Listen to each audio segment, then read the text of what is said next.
What's up, guys, and welcome back to Beyond the Void Horror Podcast. My name is Alex, and today we're going to be doing a spoiler-free review on the movie called Dark Encounter.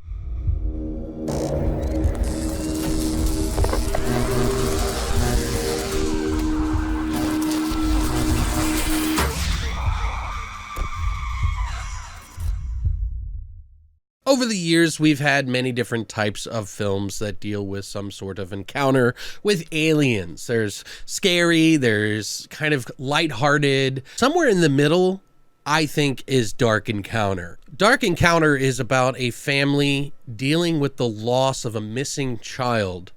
And on the anniversary of the disappearance of their child named Maisie, they start to come across some very peculiar encounters with otherworldliness or aliens. This movie is directed and written by Carl Strathy, who has done another movie called Solace, which I have not seen yet. It's got some fairly recognizable cast in here who've been in lots of different things that you might have seen, even though you may not have seen them in the spotlight, so to speak. In fact, the acting in this film I thought was very good, well above average. Not once did I cringe at any of the moments in the film. In a lot of ways, this film reminds me of a lot of other films that you could draw a lot of comparisons from.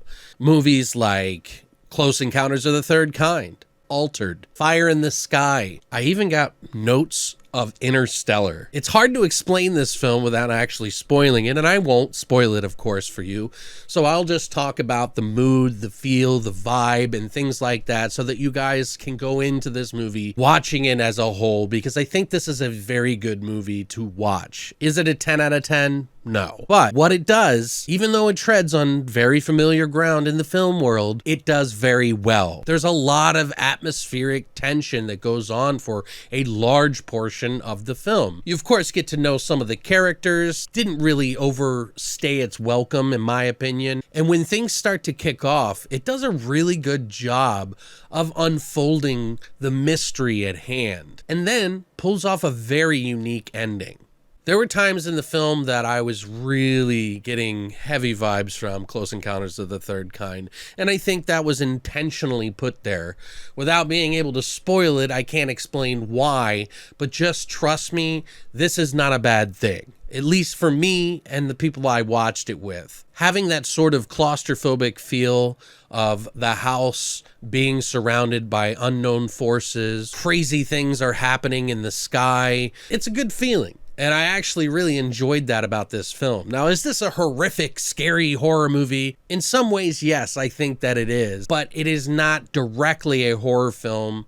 It just has a lot of the same beats and notes to it that you would find in something like Fire in the Sky, which, if you ask my girlfriend, says that that's one of the scariest movies she's ever seen. So depending on what you're scared of course, this may have a huge impact on whether or not you feel it is. Regardless, this is a good movie to watch, and I think a lot of fans of alien encounters, abduction, horror movies, everybody can pretty much get a little piece from this movie. And I think it's a really good example of what you can do with a little. Something that's not easily done. The atmosphere and the vibe and everything is really important in this kind of film. And I think Carl Strathy did an amazing job of directing and writing this.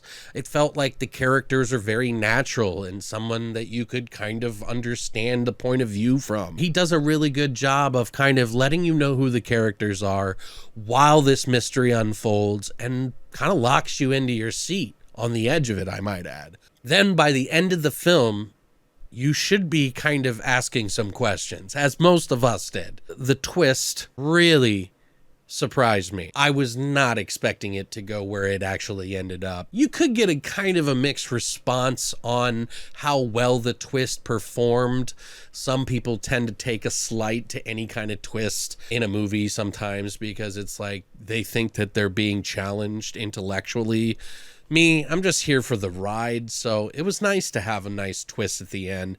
Something that hasn't been done before, whether it made 100% sense or not. I think it can be justified though. So with that said, for a movie that I wasn't even thinking was going to be good, but had some curiosity for by just watching the trailer, which did an amazing job of not spoiling anything for you, I think this movie deserves at least a 7.5, probably an 8. I'll be picking this up on my Blu-ray or whatever they put it out on. I think you guys should check it out. It's up for rent now on all the VOD and digital platforms that you can find. Let me know if you've seen the movie yet. Are you going to check out the film now that I've told you about it? I think it's worth seeing. I think it should impress people who like abduction stories with aliens and tension and sort of wrap it up in an emotional, well-meaning kind of thing. Check it out. Let me know what you think down in the comments below, and if you haven't already subscribed, please do, and hit the bell icon to make sure you get notified